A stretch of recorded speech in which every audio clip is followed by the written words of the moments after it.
Have you ever noticed something strange when someone sneezes? Right before the sneeze, their face tightens, and suddenly, achoo! And at that exact moment, their eyes close automatically.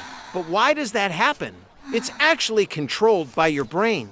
When your nose sends a powerful sneeze signal, your brain triggers a reflex that makes your eyes close too. This happens because the nerves controlling your nose and eyes are connected. So when a sneeze happens, your brain quickly shuts your eyes for a split second. It's basically your body's automatic protection system. So next time your eyes close when you sneeze, don't worry.